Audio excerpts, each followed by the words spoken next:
बीड परभणी प्रकरणामध्ये एसआयटी चौकशी करा अशी मागणी सुरेश धस यांच्याकडून करण्यात आलेली आहे। हत्या प्रकरणावरून सुरेश धस यांचं मुख्यमंत्र्यांना पत्र आहे। बीडमधल्या मस्साजोगचे सरपंच संतोष देशमुख हत्या प्रकरणासंदर्भातली ही बातमी।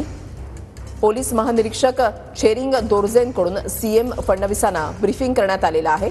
परभणी आणि बीड प्रकरणावर मुख्यमंत्री फडणवीस आज विधिमंडळामध्ये बोलतील। आज सकाळी 11 वाजता विधानसभेमध्ये मुख्यमंत्री फडणवीस हे बोलणार आहेत। महेंद्र मुधोळकर आमचे प्रतिनिधी आमच्या सोबत आहेत, अधिक माहिती जाणून घेणार आहोत। महेंद्र, विरोधकांकडून मागणी करण्यात आलेली होती की या विषयावर बीड आणि परभणीच्या मुद्द्यावर चर्चा झाली पाहिजे आणि त्या अनुषंगाने आज विशेष सत्राचं आयोजन करण्यात आलेलं आहे। मुख्यमंत्री आज सभागृहामध्ये बोलणार आहेत।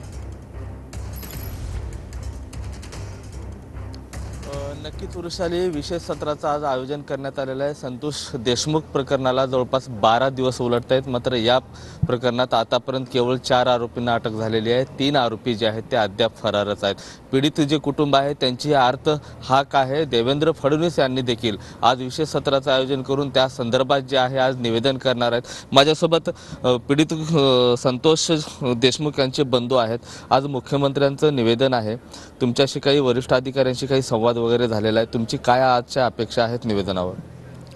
4-5 दिवसापूर्वी ज्यावेळेस माननीय मुख्यमंत्री साहेबांनी जे स्पेशल एसआयटीची स्थापना केली त्या दिवशीच मी बोललो होतो की मला त्याच्यावर पूर्ण विश्वास आहे। मुख्यमंत्री साहेब जी कायदेशीर कारवाई आहे कडक ते करण्यात कुठलीही हायगाई करणार नाहीत। आज पण मी त्यावर ठाम आहे की आज ते 100% जो हा अन्याय झालेला आहे, जी हत्या झालेली आहे क्रूरपणे, जे सगळ्या समाजातून अख्ख्या महाराष्ट्रातून प्रत्येक SP ऑफिसला निवेदन गेलेलं आहे, मुख्यमंत्री साहेबांपर्यंत सगळे निवेदन गेले आहेत, त्यावर ते नक्कीच गांभीर्यपूर्वक सांगतील की पुढील कारवाई काय आहे। या प्रकरणात किती आरोपींना अटक आहेत, फरार किती आहेत, आता तुमची मागणी काय आहे? मागणी आहे जेवढे आरोपी आहेत त्यांना अटक करा ही मागणी आहे आपली। जेवढे आरोपी आहेत तेवढे त्याच्यात। कुठेतरी पोलिसावर तुम्ही संशय व्यक्त केला होता, पोलीस अधिकाऱ्यावर कारवाई पण झालेली आहे, आणखीन काही कारवाई होण्याचे संकेत पण आहेत, तुमची मागणी आहे?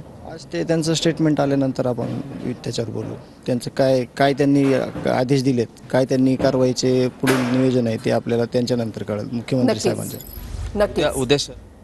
नक्कीच धन्यवाद महेंद्र, तुम्ही ही सविस्तर प्रतिक्रिया जाणून घेण्यासाठी। अपडेट सातत्याने तुमच्याकडून जाणून घेणार आहोत। तर परभणी